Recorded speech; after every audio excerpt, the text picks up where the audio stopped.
Smeagol'un evine hoş geldiniz. Yeni ürün, yeni video. Yine tabii Yüzüklerin Efendisi, daha doğrusu Tolkien evreni kökenli bir ürün. Ancak aynı zamanda da en popüler masaüstü oyunlardan da biri. Satrançtan bahsediyorum.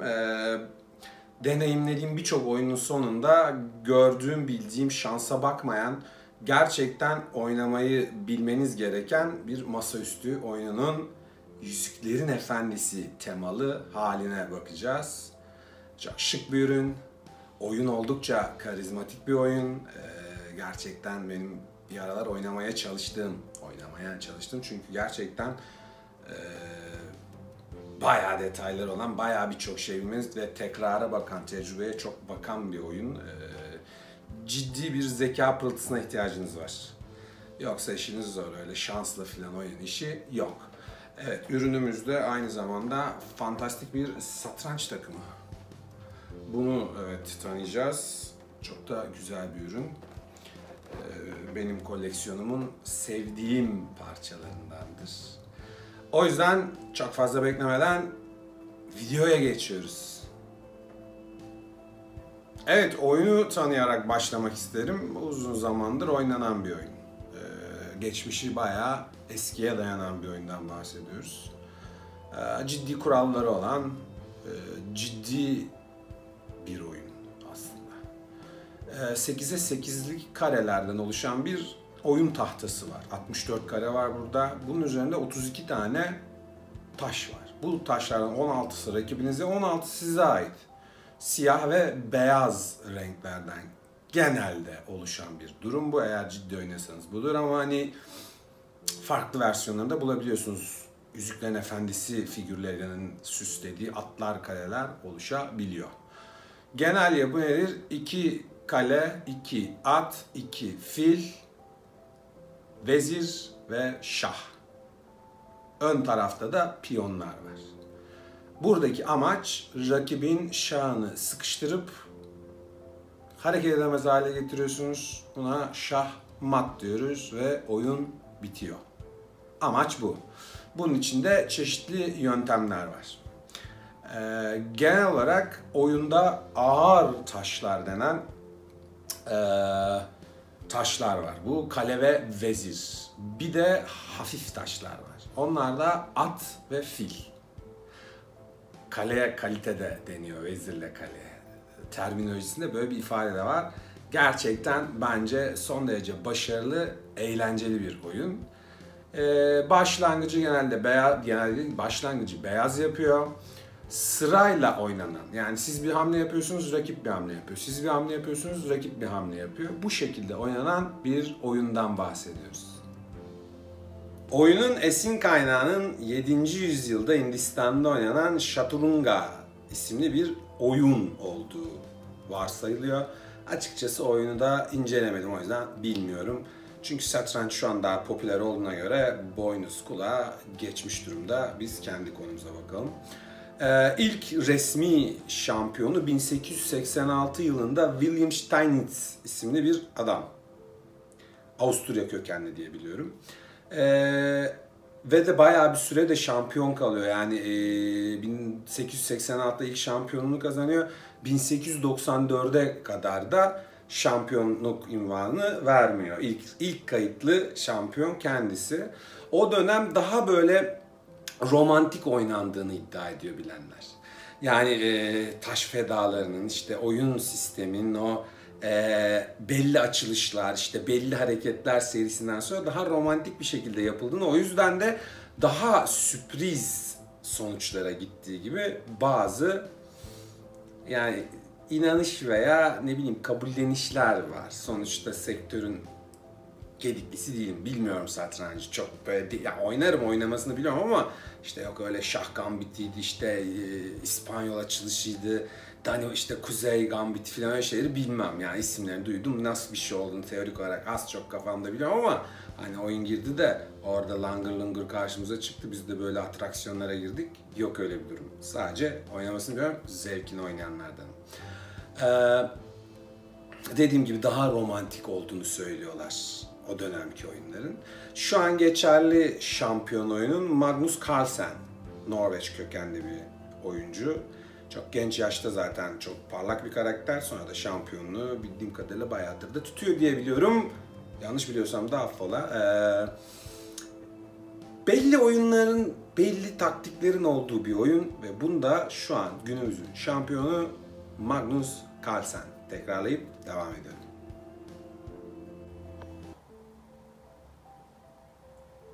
Evet, öncelikle beyaz tarafı temsil eden grubu bir tanıyalım. Hikayemizde iyi grubu oluşturanlar, burada da beyazı oluşturuyorlar. Bu şekilde bir özet taş grubu yaptım. Evet, kalede veya kale pozisyonunda Gimli. Bir cüce için son derece uygun bir pozisyon. Ayrıca iyi tercih diyorum. At pozisyonu Gandalf'a vermişler. At varsa mat olmaz gibi bir ifade var. O açıdan hani sonuca bu kadar etki eden bir taşın Gandalf olması bence son derece uygun. Daha sonrasında fil pozisyonda Legolas'ı görüyoruz. Mesafe tanımaz bir karakter, mesafe tanımaz bir taşla karşımıza çıkıyor. Evet, Aragorn burada o şahmatın başrolünde, yani şah pozisyonunda. Kendisini sıkıştırıp alırsanız oyun bitiyor. Evet, Vezir Arwen doğal olarak şah Aragorn'sa Vezir Arwen olur bu grupta. Ve piyon en kalabalık, ön safları tutan ancak genelde çoğu telef olan o taşı da Frodo Baggins'le vermiş firma. Genel olarak hepsi detaylı, dikkatinizi bilmiyorum çektim ama bu her bir figürün aynen bu pozda Sideshow Collectibles ve Veta grubundan çıkmış olan heykelleri var. Hemen hemen pozlamayan pozisyon duruşları o heykellerin birebir pozlaması karşılığı. Bu açıdan da ilginç bir detay. Ancak United Labels Comic Ware'ın kaçak kuçak bir iş yaptığını zannetmiyorum. Tabii ki lisanslı ve bilinen bir harekettir bu. Bu beyaz taraf. Beyaz tanıdık. Satranç takımımızda siyah tarafı da doğal olarak hikayemizin kötü karakterleri oluşturuyor. Burada da beyaz kadar olmasa da yine bazı referanslar var heykellerine ama tam değil. Evet, gördüğünüz gibi kale pozisyonunu burada bir mağara trolü almış. At pozisyonda, yine sonucu etkileyen pozisyonda yüzük tayfını görüyoruz. Fil, Lutz yine bir okçu seçilmiş buraya, ancak sadece filmde olan bir karakter olduğunu hatırlatmakta fayda görüyorum. Doğal olarak şah pozisyonu Sauron'da, onun yanına vezirde Saruman kullanılmış.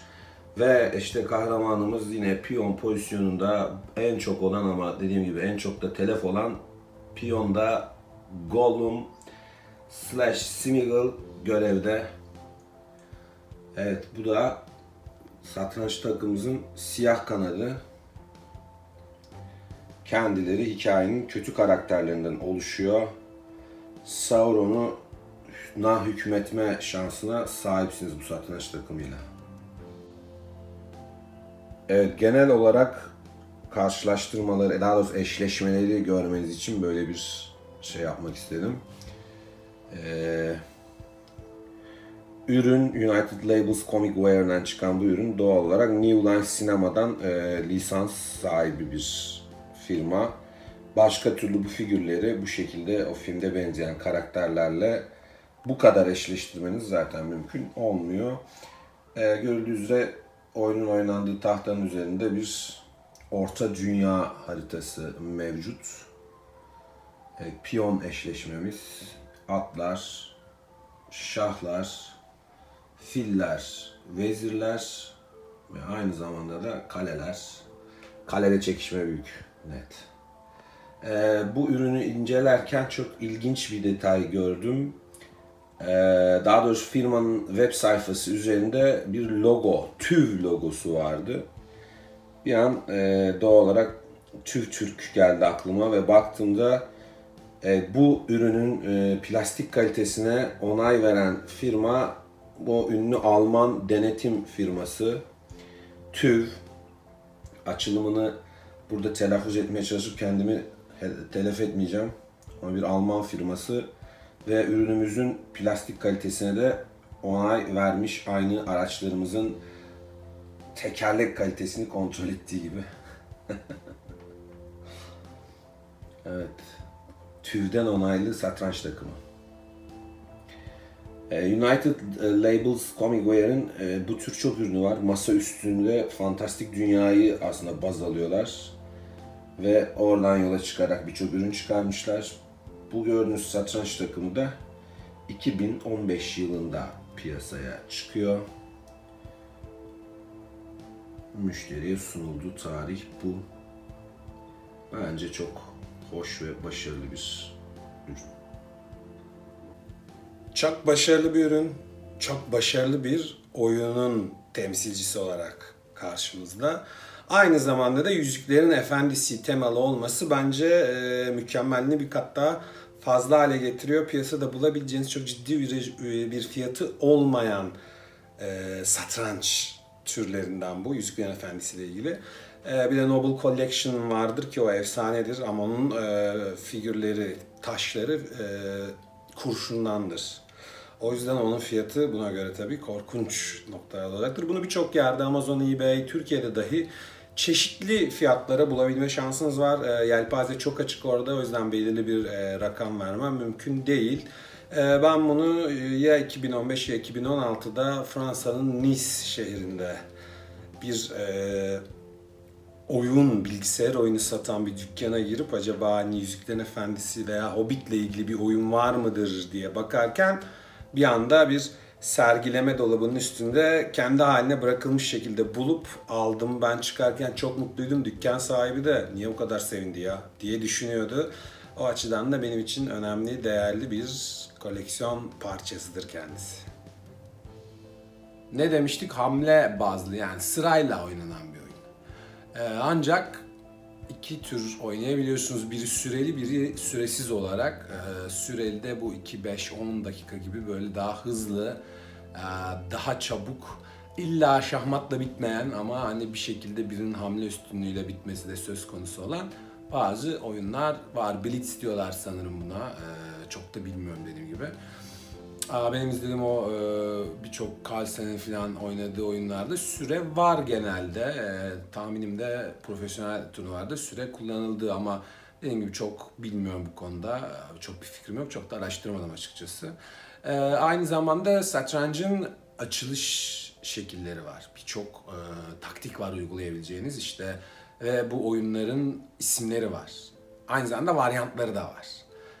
Nedir işte İspanyol açılışı, Sicilya savunması, işte Kuzey Gambiti veya işte Şah Gambiti. Bildiğim kadarıyla bu Şah Gambiti mesela en agresif açılışlardan biri. Beyazın taş fedasıyla devamlı bir atak geliştirmeye çalıştığı bir tür. Bu tür şeyler var içinde ve bu oyunların da varyantları var. Zaman geçtikçe siz de kendi değişkenlerinizi oraya uygulayabiliyorsunuz. Şimdi birkaç tanesini inceleyelim. Yüzüklerin Efendisi figürlü satranç takımımızla diyorum ben.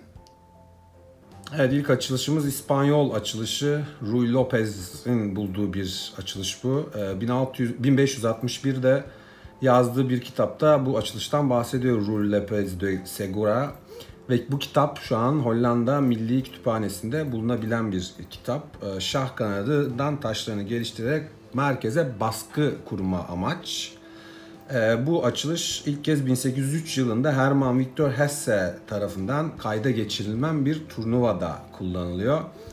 En acemiden en ustaya kadar kullanılan bir yöntem olarak adlandırılan bu yöntemi ilk kez en ciddi olarak satrancın dehaları olan Kasparov ve Karpov'un 1990 yılındaki karşılaşmasında Kasparov açılışı bu şekilde yapıyor.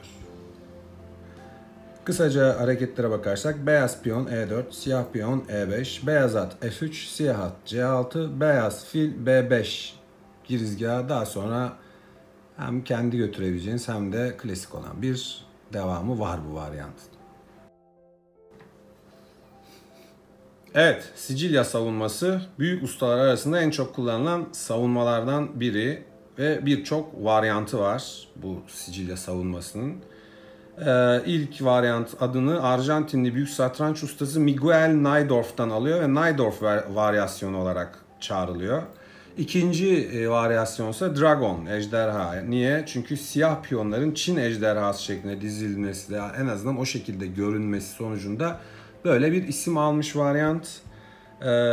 Bu şekilde iki tane isim var. Tabii başka varyantları da var. Ben sadece bu ikisini örnek almak istedim. Açılış kısaca beyaz piyon E4, siyah piyon C5, beyaz at F3, siyah D6'yı görür, beyaz D4, siyah piyon alır, beyaz at alır, siyah at F6'ya, beyaz at C3'e ve bu şekilde devam eden bir varyanttan bahsediyoruz.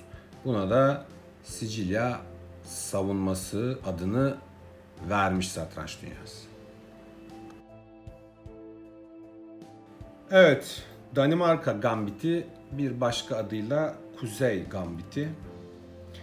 Bu da zor bir açılış olarak kabul ediliyor. Bu zor açılış, kolay açılış hikayesi de şöyle biliyorsunuz aptal matı yani çoban matı dediğimiz bir mat vardır. Bu siyahın beyazı çok sallamaması sonucunda daha başlangıçta patırt diye gitmesidir. Acemilerin yediği bir numaradır. Şimdi burada hani bunu karşılaştırma olarak tabii söylemiyorum ama hani bu artık ustaların da zor açtığı bir açılış olduğu için böyle belirtmek istedim. Burada bir taş fedasıyla gelişim kaydetme durumu var. At ve fil dediğimiz hafif satranç taşlarının burada daha aktif olduğunu görüyoruz. Amacı beyazın burada açılışla beraber bu taş fedalarıyla bir tahta üzerinde bir avantaj elde etme istemesi. Bu noktada da baktığımızda hareketler kısaca beyaz piyon E4, siyah E5'e geliyor piyonuyla, beyaz piyon D4, E4 D4'ü alıyor, beyaz C3, D4 C3'e alır, beyaz fil C4'e gelir ve siyah piyon alırla devam ediyoruz. Daha sonra yine dediğim gibi varyantı size ait açılışlar bunlar.